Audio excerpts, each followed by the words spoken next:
explosivo. Is that low stance from Cedric? Oh! Are you kidding me? What? This is Cedric Doumbé, a Cameroonian-born French professional MMA fighter and former kickboxer, currently fighting in the welterweight division of the Professional Fighters League.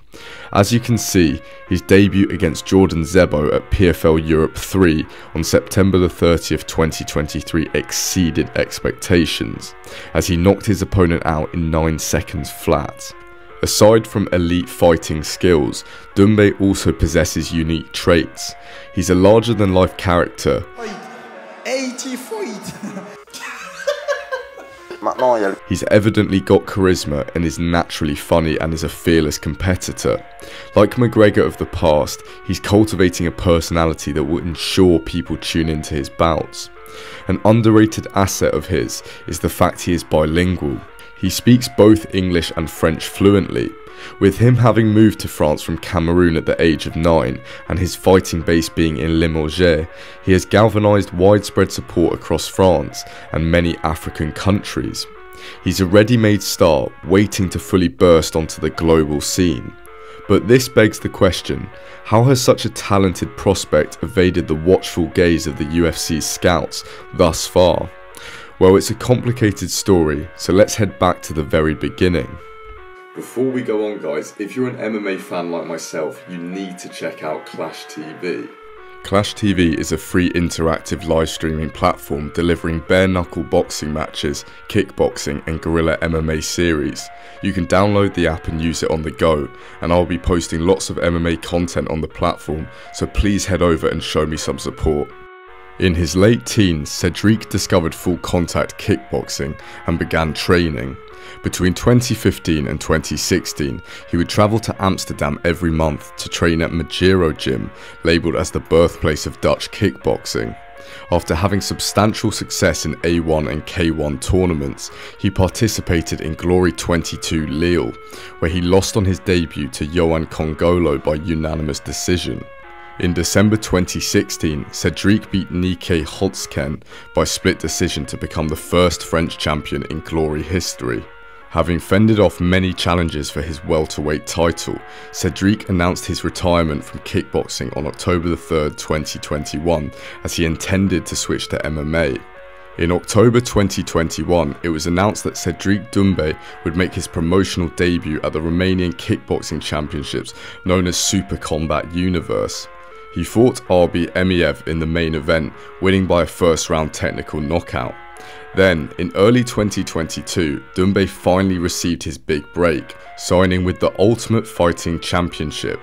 As everyone knows, this is the ticket into catapulting fighters to stardom, as Doumbé looked to emulate kickboxing greats who had made the transition, including Alex Pereira, Adesanya and Overeem. And yet, fate would have a cruel twist, as his scheduled bout against Darian Weeks at UFC Fight Night 209 was cancelled. You see, the French MMA Federation refused to sanction the match in Paris, as their rules stated that fighters with less than 10 professional MMA bouts, being Cedric, couldn't fight someone who had partaken in 4 more fights than them. Cedric Doumbé et Darian Weeks ne se fera pas. However, there seems to be a secondary reason for the bout's cancellation, which Cedric touched upon in a later interview.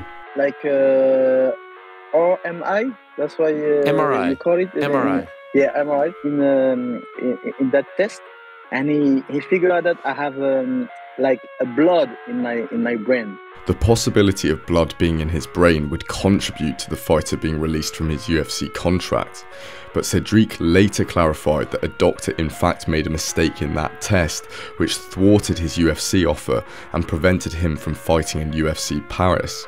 He was consigned to sitting in the audience. Cedric was compelled to obtain 3 other doctors' tests in order to prove the falsity of the original.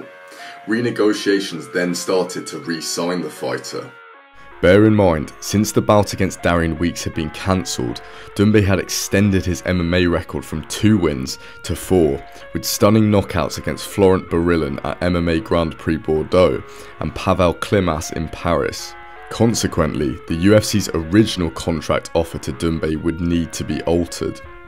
Between the first UFC Paris and now, like my fame and also my fan base like grow like a lot. I earn a lot of people in my fan base, so we started to negotiate again. After Doumbé's 9-second knockout at PFL Europe 3, the overwhelming narrative surrounding the former kickboxer was that Dana White fumbled the situation. News outlets report that the win secured a €200,000 check for Doumbé, which was 10 times more than Dana White's UFC were offering him.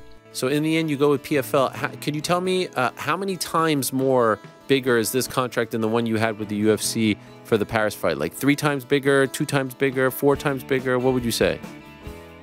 10 times. 10 times bigger. On the surface, I feel this offer by the UFC is evidently low. Once you consider the fighter's kickboxing record being 83 total fights with 75 wins and 45 knockouts, along with a 1-0 boxing record, combined with a 4-0 MMA record at the time of negotiating, it appears even more preposterous, especially when noting the success kickboxers have historically had in the UFC. It doesn't seem like too much of a risk. In addition, 2022 proved to be a seriously profitable year for the UFC, with its net income profit reaching $387 million. Aside from profit, the UFC allegedly makes over $1 billion a year in revenue. In contrast, the Professional Fighters League's estimated annual revenue is roughly $22.4 million, with a total funding of $173 million. 70%, asseyez-vous, ont répondu l'UFC. Ils savaient déjà. J'ai dit Dana, viens là. Je l'ai pris par le crâne comme ça. Je montre à Dana, je dis Dana, regarde. Il y a plus de 180 000 personnes, ils sont là, ils sont derrière moi, mais tout. N'importe quel combattant qui arrive à l'UFC, c'est 10 plus 10. Bon, vu que c'est toi, Cédric Doumbé, on te respecte. T'es quand même pas un combattant lambda, t'es quand même un champion, t'es quand même le champion de kickboxing, ok. On te propose 20 plus 20. Considering the disparity, the PFL were proportionally far more generous in their offer. Since making this video, I've seen reports that Cedric later received a call from Dana, in which the American stated he was willing to offer $60K for a fight and $60K for a win, but I can't find concrete evidence of this. If this is valid, the offer is still dwarfed by what the PFL were offering. With the resources available to the UFC, the obvious potential that this man possesses, along with the potential eyes he would draw from France and Africa, matching the PFL contract would have been a no-brainer in my opinion. To conclude, it does seem that Dana White and the UFC have missed a massive opportunity here. Meanwhile, the PFL seem to have found their golden ticket. It obviously has a long way to go to match the behemoth across the pond, but I feel we are starting to see the cracks in the UFC's stingy payment structure, which could hurt them in the long term. But what do you guys think? Please leave a like and subscribe if you're new. Thank you for watching.